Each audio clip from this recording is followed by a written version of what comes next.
Ayan. Naghugasan ko muna sila. Hugasan ko yung pako. Hugasan ko yung dalo-dalo shell bago ko igata yung aking nyog. Sa labas ako magsasalang. Maano kasi maulan. Hindi na naano yung ulan. Kaya yung aking mga halaman, mga nasira. Pati yung aking kamote, nawala na. Hindi na nabuhay. Yung sigarilyas ko, isang puno na lang ang lumalaban. Namumunga na. Kaya nga hindi ko siya pag ang bunga niya, kunti lang. Kung ano na lang yung gulayin ko, inahalo ko na lang siya, sayang naman.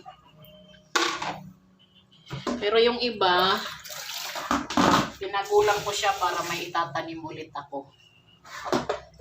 Yung aking yung mga eggplant, sayang. Ang daming bulaklak ngayon, ang daming bunga. Sana,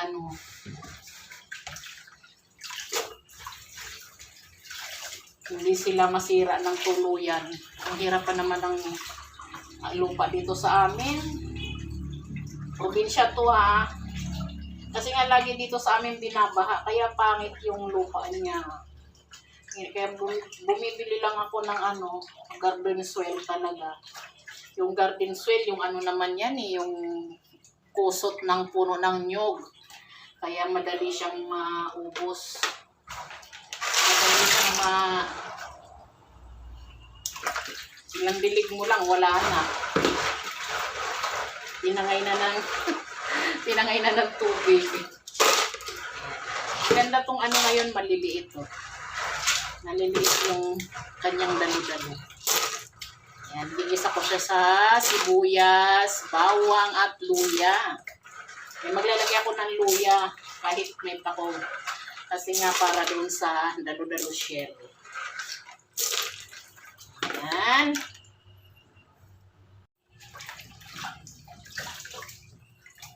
Sayang yung sigarilyas, masarap pa naman yan. Masarap yan ilagay sa Bicol Express, gataan, yung maraming gata na sigarilyas, ang sarap.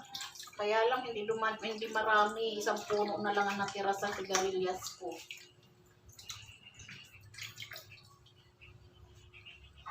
Isang puno na lang.